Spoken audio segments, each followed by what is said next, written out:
स्वागत है साथियों मेरी सुपर स्टडी पे। तो जो 71वीं हुई थी ना बीपीएससी, जो 13 तारीख को हुआ था 2025 में सितंबर में।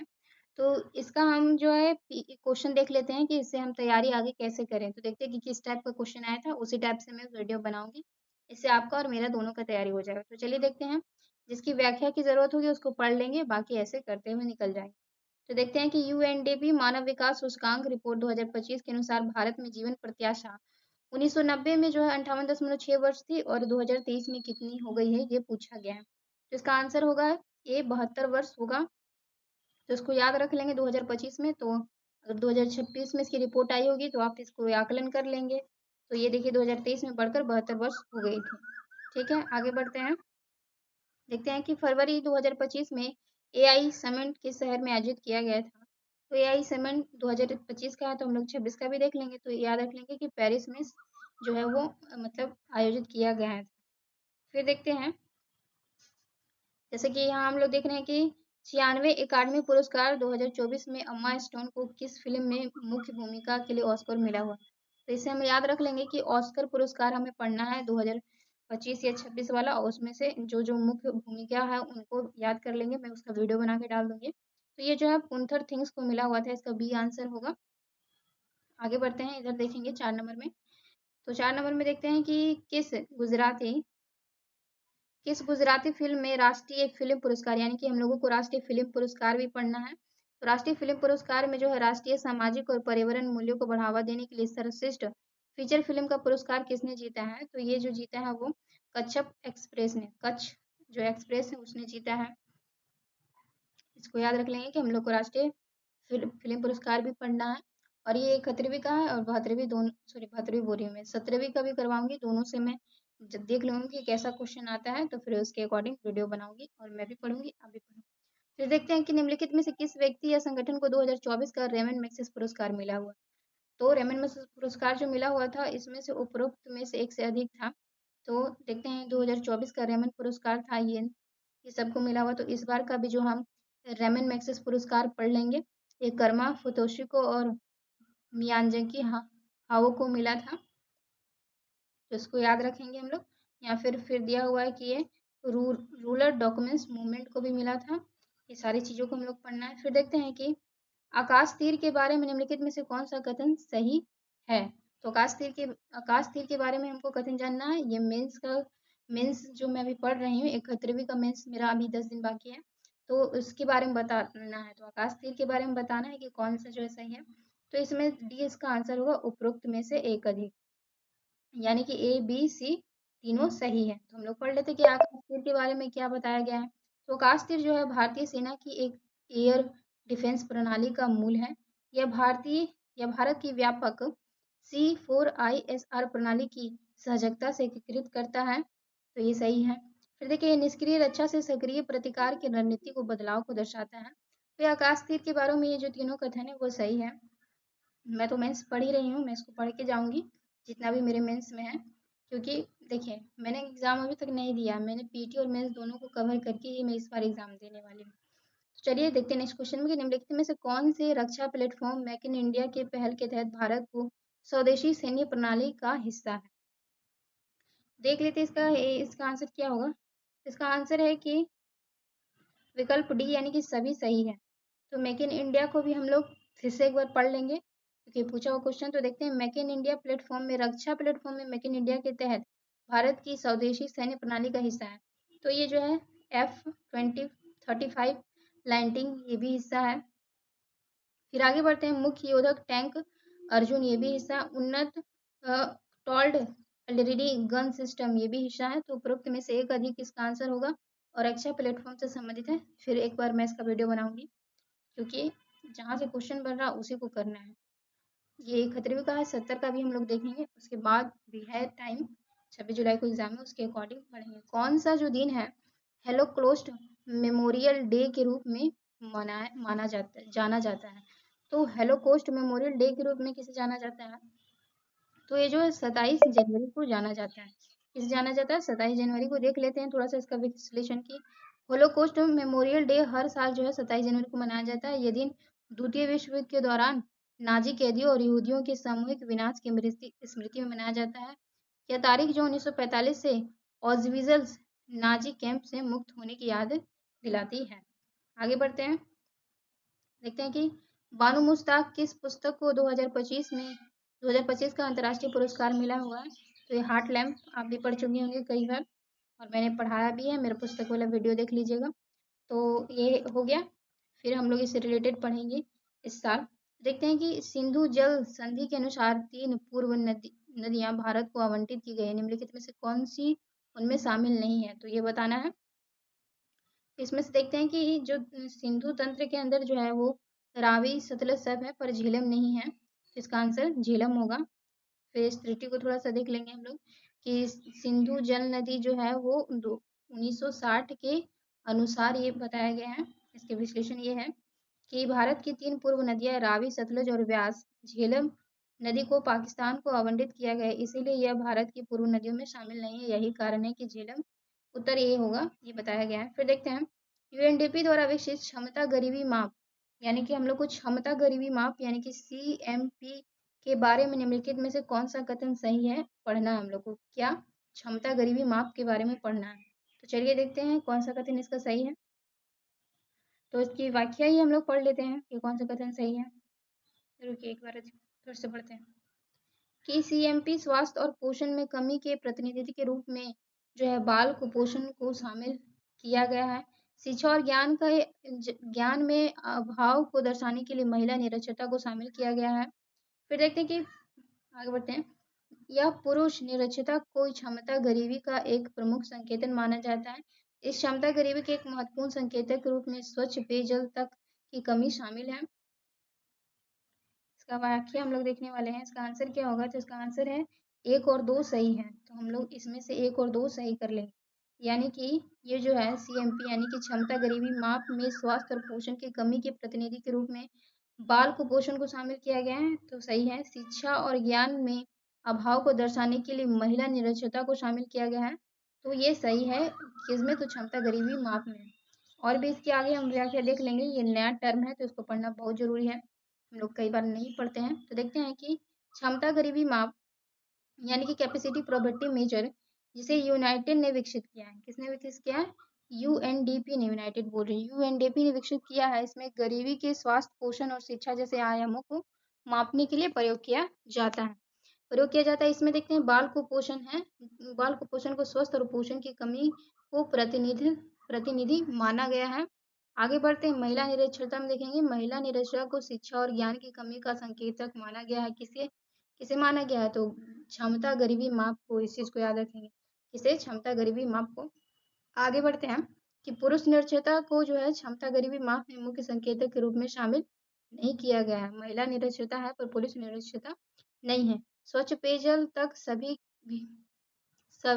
स्वच्छ पेयजल तक पहुंच भी जो है क्षमता गरीबी संकेतों में शामिल है, लेकिन यह प्राथमिक संकेत नहीं है, इसीलिए कथन 1 तो सही है।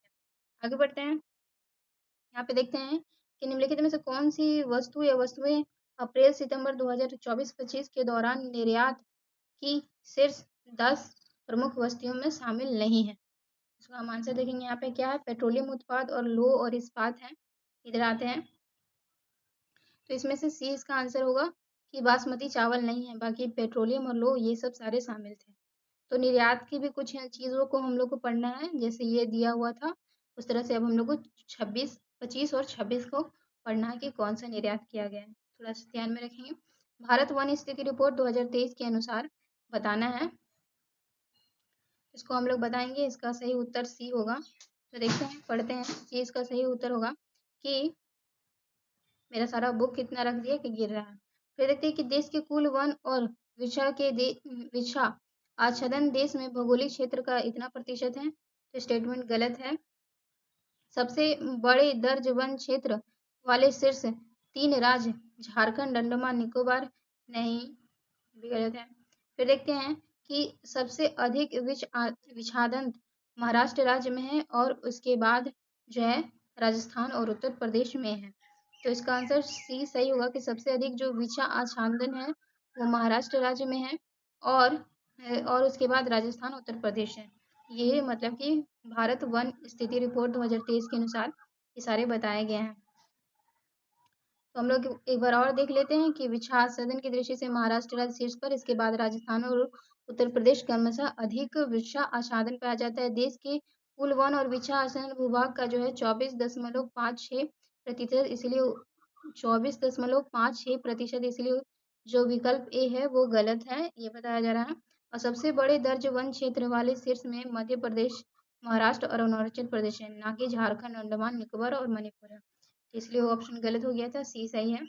फिर देखते हैं वर्ष 2023 में वैश्विक सेवाओं के निर्यात निम्नलिखित में से किस देश की भारत से अधिक हिस्सेदारी रही। तो हम लोग जैसे 23 में दिया तो हम लोग 25 या 26 में देख लेंगे कि वैश्विक सेवाओं के निर्यात में जो है उसमें कौन सा देश जो है शीर्ष पर रहा है। भारत से अधिक हिस्सेदारी किया है। इसका आंसर अभी हम देख लेते हैं। तो इसका आंसर दिया हुआ आयरलैंड दिया हुआ है, बी आयरलैंड। उसी तरह से हम लोग अभी जो निर्यात का चीज़ है उसको भी हम लोग पढ़ेंगे। देखते हैं कि स्वास्थ्य और परिवार कल्याण मंत्रालय ने यूविन पोर्टल के बारे में निम्नलिखित में से कौन सा कथन सही नहीं है। यानी कि हम लोग को सब पोर्टल पढ़ना है, उसका कथन भी पढ़ना है। मैं वीडियो डालूंगी, आप सब जरूर देखिएगा। तो इसका व्याख्या हम लोग देखते हैं। तो इसका जो क्या बोला है कि इनमें से कोई भी कथन गलत नहीं है, यानी कि सारे कथन जो है सही है यूविन पोर्टल के बारे में। तो देखते हैं कि यूआर आधारित ई टीकाकरण प्रमाण पत्र प्रदान करता है यूविन, तो सही है। या माता पिता और बच्चों के लिए आयुष्मान भारत स्वास्थ्य खातों के निर्माण की सुविधा प्रदान करता है यूविन पोर्टल, तो ये भी सही है। फिर पोर्टल 11 जो है क्षेत्रीय भाषाओं में उपलब्ध है, ये भी सही। अभी हम लोग पोर्टल को फिर से पढ़ेंगे, सारे पोर्टल को मैं एक वीडियो बनाऊंगी उसका व्याख्या सहित। कि संगठन ने आवास और शहरी कार्य मंत्रालय के साथ मिलकर राष्ट्रीय शहरी नवाचार स्टैक डिजिटल ब्लूप्रिंट तैयार किया है। यानी कि मंत्रालय देखना है तो जो राष्ट्रीय शहरी नवाचार स्टैक डिजिटल ब्लूप्रिंट किसने तैयार किया है, तो उसका बी आंसर होगा राष्ट्रीय शहरी मामले संस्थान। है कि हम लोग को मंत्रालय भी देखना है। आगे देखते हैं कि 31 अक्टूबर 2024 तक भारत माला परियोजना के तहत किस राज्य में सर्वाधिक सड़कें की लंबाई थी। देखिए 25 में एग्जाम हुआ पर 24 से करंट बहुत ज़्यादा है, तो यानी कि हम लोग 26 में जा रहे हैं तो हम लोग को 25 के करंट पे भी ध्यान रखना है। तो ये देखिए इसका आंसर है कि भारत माला परियोजना के तहत 31 अक्टूबर 2024 तक की स्थिति के अनुसार भारत में कुल जो है 2241 किलोमीटर सड़क के निर्माण पूरा हुआ है, जो कि अन्य राज्यों में सबसे अधिक। महाराष्ट्र में जो इतना किलोमीटर, उत्तर प्रदेश में इतना है सड़कें बनी हैं। आंकड़े सड़क परिवहन और राजमार्ग मंत्रालय द्वारा जारी किए गए हैं। आगे बढ़ते हैं तो देखते हैं कि किसान ऋण पोर्टल के शुभारंभ से पहले किसान ब्याज अनुदान और शीघ्र पुनः भुगतान प्रोत्साहन योजनाओं के तहत मैनुअल दावे किस संस्थान को प्रस्तुत करते हैं। इसका आंसर हम लोग देखेंगे तो बी होगा। ये जो किसान से संबंधित होता है वो तो नाबार्ड ही होता है ना, भारतीय रिजर्व बैंक तथा नाबार्ड मिलके इसको करता है। ये नाबार्ड जो होता है भारतीय रिजर्व बैंक। तो इसकी व्याख्या हम थोड़ा सा पढ़ लेंगे कि भारतीय रिजर्व बैंक तथा नाबार्ड जो है किसान ऋण पोर्टल की शुरुआत से पहले किसान ब्याज अनुदान और शीघ्र जो है पूर्ण भुगतान प्रोत्साहन योजनाओं के तहत बैंक और वित्तीय संस्थानों के मैनुअल रूप से दावे भारतीय रिजर्व बैंक और नाबार्ड में प्रस्तुत करने पड़ते हैं। यह जो प्रक्रिया है समय साध्य और जटिल थी, जिससे लाभ किसानों तक देर तक पहुंचता है। केपी पोर्टल इस प्रक्रिया को डिजिटल करके अधिक तेज बना देता है। 19 नंबर देखेंगे भारत का विदेशी मुद्रा भंडार हम लोगों को पढ़ना है। तो चलिए इसको देखते हैं। भारत का विदेशी मुद्रा भंडार, इसमें से कथन दिया गया है जो कि एक कथन सही है बताया गया, जैसे कि 2024 में दिसंबर 2024 के अंत तक बढ़कर जो है लगभग जो है वो 640 बिलियन अमेरिकी डॉलर हो गया था। याद रख लेंगे, विदेशी मुद्रा भंडार के बारे में बताया गया है। ये 7वां बड़ा है नहीं, 2024 में लगभग 24 बिलियन अमेरिकी डॉलर उपयोग घाटे, ये भी गलत है। सिर्फ कथन जो है वो एक सही है। आगे हम लोग देख लेते हैं कि भारत विदेशी मुद्रा भंडार में जो है 2024 के अंत में जो है इतना बिलियन डॉलर अमेरिकी, और यह आंकड़ा भारतीय रिजर्व बैंक और आर्थिक समीक्षा 2024-25 के अनुसार भारत का विदेशी मुद्रा भंडार चौथे स्थान पर है, ना कि 7वें स्थान पर। 2024 में लगभग जो है 24 बिलियन डॉलर को पीओ घाटे के बावजूद जो है भंडार घाटा नहीं बल्कि पूंजी प्रवाह और मूल्यांकन लाभ के कारण स्थिर है। यह मामूली मामूली बढ़ा है, इसलिए केवल विकल्प ए सही है। यानी कि हम लोग को आर्थिक सर्वेक्षण 25-26 देखना है और उसमें जो है वो विदेशी मुद्रा भंडार को पॉइंट करना है। आगे बढ़ते हैं। मैं पिछले ईयर्स के क्वेश्चन से ही अंदाजा लगाकर तैयारी करती हूँ और ये मुझे सबसे सही लगता है। फिर देखते हैं कि NFS 5 इसका मतलब आप समझते हैं, अभी मैं मेंस पढ़ रही थी। इसका मतलब होता है कि राष्ट्रीय फैमिली हेल्थ जो सिस्टम होता है वो 5 होता है, जैसे कि 1-4 तो अब 5 पहुंच चुका है कि आंकड़ों के अनुसार निम्नलिखित में से किस राज्य ने जो है 2019-20 में 6% से कम आबादी को बहुआयामी रूप से गरीबी के रूप में दर्ज किया। ये मैं भी पढ़ रही थी मेंस में। तो इसका आंसर क्या होगा? इसका आंसर है उपरोक्त में से एक अधिक। तो देख लेते हैं कि राष्ट्रीय बहु गरीबी सूचकांक का निर्धारण स्वास्थ्य, शिक्षा और जीवन स्तर जैसे कई मानकों पर आधारित है, जो कि नेशनल फैमिली हेल्थ जो सिस्टम है आंकड़ों के अनुसार देखते हैं कि जम्मू कश्मीर जो है, जम्मू कश्मीर या बहुआयामी गरीबी दर जो है, बहुआयामी गरीबी दर जो है 6% कम पाई गई है। फिर देखते हैं हिमाचल प्रदेश। हिमाचल प्रदेश ये राज्य में भी केवल लगभग जो है 4 से 5% आबादी बहुआयामी गरीबी की श्रेणी में आती है। फिर देखते हैं उत्तर प्रदेश।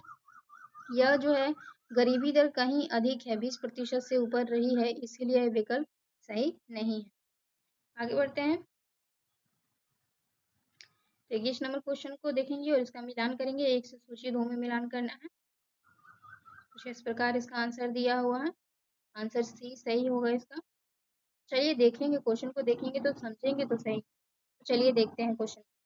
ये पहला क्या है, एक पहला सूचकांक में पहला सूची में क्या दिया हुआ कि प्रदर्शन, उपलब्धि और व्यापार योजना, ठीक, तटीय आवास और मूर्त आय के लिए मैग्रेवी पहल, पर्यावरण के लिए जीवन शैली पहल और राष्ट्रीय स्वच्छ वायु कार्यक्रम। इसको हम मैच करने वाले हैं। किधर मैच करने वाला है? तो बजट 2023-24 में ऊर्जा गहन उद्योगों में उत्सर्जन को कम करने के लक्ष्य। आगे पढ़ते हैं। आगे बताया गया है कि गरीबी स्तर की रणनीति में 2024 में लॉन्च किया गया और नवंबर 2021 में ग्लासगो में जो है COP26 लॉन्च किया गया। इसे समझते हो तो इसका आंसर है सी बताया गया है, सी। यानी कि जो ए का 2 होगा, तो चलिए देखते हैं ए का 2 होगा तो ए का 2 में क्या है। तो ए का 2 में बोला है कि प्रदर्शन, उपलब्धि और व्यापार योजना। तो इसका मतलब कि प्रदर्शन, उपलब्धि और व्यापार योजना किससे संबंधित है? तो ऊर्जा गहन उद्योगों में उत्सर्जन को कम करने के लक्ष्य से संबंधित है प्रदर्शन, उपलब्धि, व्यापार योजना। आगे देखते हैं। फिर देखते हैं कि बी का 1 दिया हुआ और सी का 4। तो बी का 1 और सी का 4 देखते हैं। तो बी का 1 तो यही है। बी का में क्या है कि तटीय आवास और मूर्त आय के लिए मैग्रो पहल, तो ये किस में है? तो 2023-24 के केंद्रीय बजट में पेश किया गया है। फिर सी का जो था वो 4 था और डी का 1। इधर देख लेते हैं हम सी का 4 देख लेंगे। तो सी का 4 में है, सी का 4 में दिया हुआ कि 1 नवंबर 2021 में ग्लासगो में जो है 2026 में लॉन्च किया गया था। तो क्या लॉन्च किया गया था? तो ये लॉन्च